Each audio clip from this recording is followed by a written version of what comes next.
Hi there, I'm Dale Comstock, and this is my partner Joe Teti. Today what we want to talk about is counter carjacking techniques. We also want to talk about the ballistic factors associated with shooting into and shooting out of vehicles, and some of the things you may not consider when you're driving in a car, as far as where to keep your weapon, how to use your weapon, etc., etc.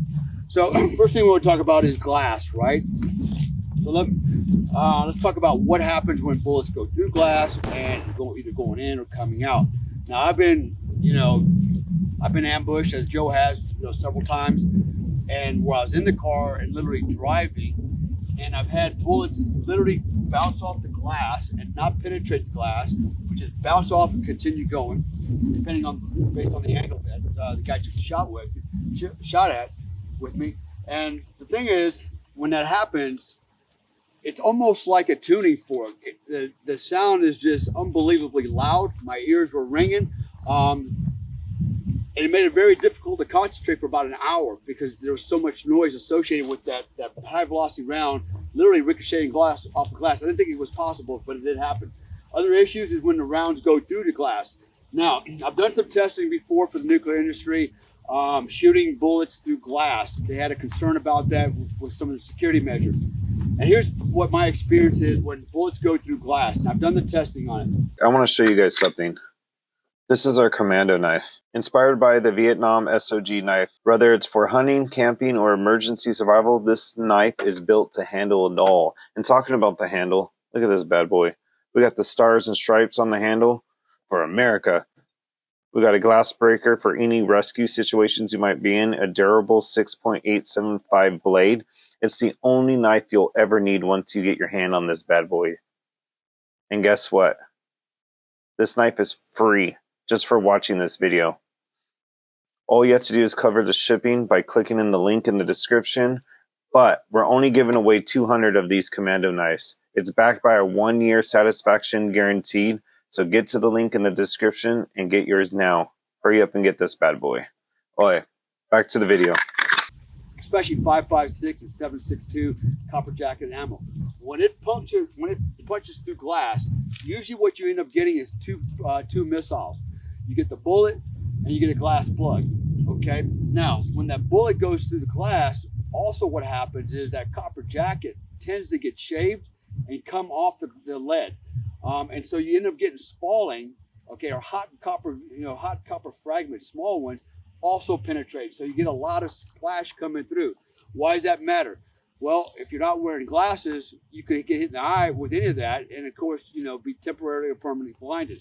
Of course, if you get hit with a bullet, that ain't gonna work out for you too well either. So you not only do you get bullet fragments coming through, and glass coming through, glass projectiles, you also get glass dust. All right.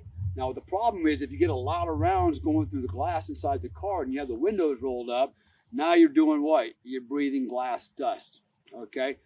So there's a lot of hazards with bullets going into glass into a car. Also, how much protection does a car afford you, against bullets, right? Not like in the movies, the guys hide behind the car door and the bullet's not hitting them. I can tell you, a 9mm 45 will easily go through this door. No problem. Okay, so this car really gives you, the only place that affords you any protection is right about here on this side of the vehicle if you're getting shot from that side. Right, you have the engine block in there, and perhaps on the back wheel, because you also have the brake calipers and the wheel components down there. A lot of metal down there that could give you some protection. Aside from that, if you're standing over here anywhere along the length of the car, bullets will go through one door or right outside the other door if you're using this for protection. So the car really doesn't give you that much protection, particularly with 5.56, 7.62, your rifle rounds. They're just going to cut through this like butter all day long. Windshields, windows, again, bullets will penetrate right through that. No issue. In fact, let me just kind of add in a little war story. Something that happened to me in Iraq. I was driving a thin-skinned Toyota Land Cruiser. When we say thin skin, it had no armor on it. And I was following another vehicle, it was a G5 Mercedes, and it was armored. And on this particular day, we were driving south about 3 hours, and the mission was to go recover an alternator to fix our other Land Cruiser. Our armored Land Cruiser, the alternator was out. So we knew where we could find one. So okay, we'll take the drive. I call it the golden alternator, right? Because because like we really risked a lot to go find a daggone alternator for this truck. So we drive like 3 to 4 hours to another base to get the alternator. On the way down is the first time I got ambushed and the bullets were bouncing off the glass. Didn't actually penetrate the glass. We picked up the alternator on the way back. We're cruising along, and it's along the Tigris River, and we're a lot of farm fields and palm dates and things like that. It's kind of scenic and just kind of serene. And we're cruising along, and doing about 45, 50 miles an hour during these little winding roads, when all of a sudden all hell broke loose. And I was actually passing a car when it happened, and I thought the car opened up on me, when in fact the ambush was coming from this side. And so they opened up on us with a PKM machine gun. That's actually the rounds that hit my vehicle, and 7.62 by 54. And basically they shot out my tires, they shot out the windows. Now on this particular day, I had an American interpreter named Mark who used to go around with me all the time. And he used to always sit right back here behind me. That was his place in the vehicle, right? On this particular day, we're like, it's going to be kind of a dangerous ride. Let's put Mark in the armored vehicle, and me and the other guy would ride the front seat of this vehicle. That was Mark's lucky day, because actually the rounds went right through the window where he was sitting. And if he had been sitting there, would have killed him, would have went right through his head. I mean, right. Punctured all the glass all the way through the other side, shot out the tires. And so in that scenario, we're going to talk about cars and carjacking and escaping with a car here in a little bit as well.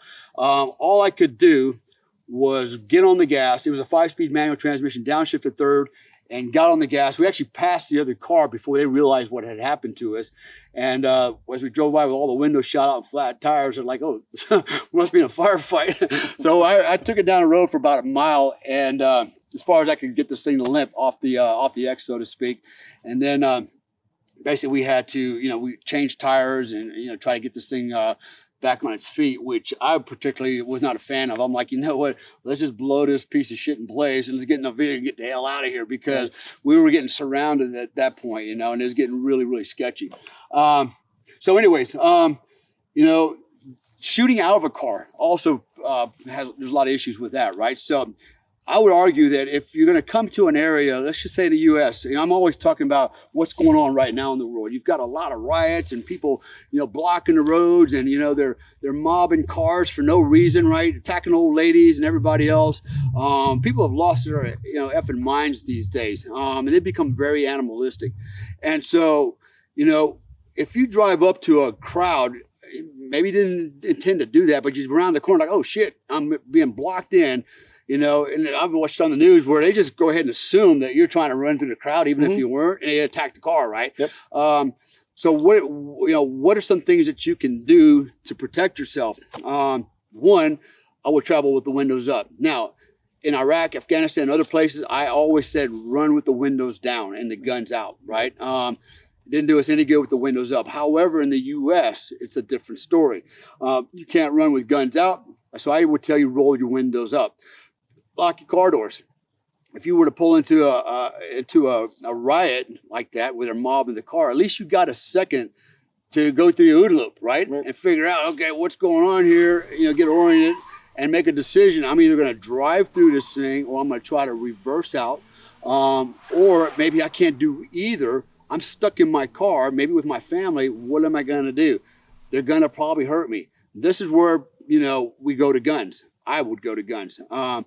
At the end of the day, if anybody's showing hostile intent to my, around my car, I'm a sitting duck, because I'm sitting in a car, literally ensconced in a vehicle. I have very limited mobility, very limited peripheral view. I cannot really see what's going on. I'm in a vulnerable position. If I get out of the car, there's a good chance I might get my ass kicked on top of everything else.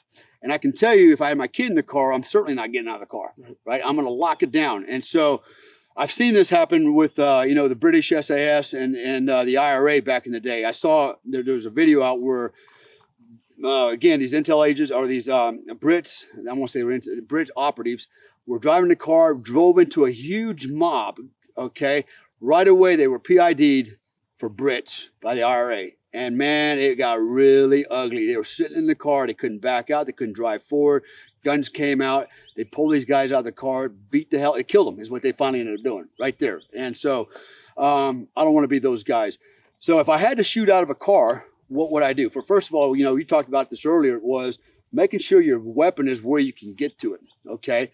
And as far as your weapon's concerned, what condition do you carry it in? Condition 1, condition 2, condition 3. Okay, what is condition 1, condition 2, condition 3? Condition 1, you have a bullet in the chamber and a full magazine. It's ready to go now.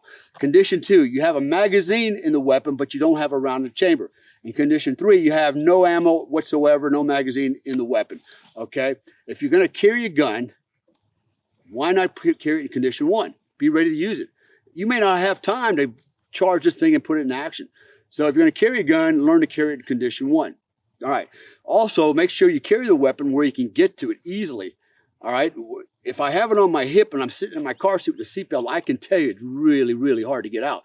What I tend to do is take my weapon out and put it between the console and the seat, right there where I can just grab it and go if I have to do it, right?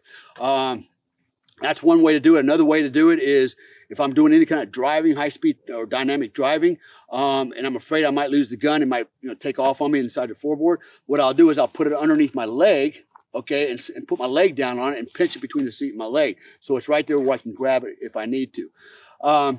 Shooting out of the car.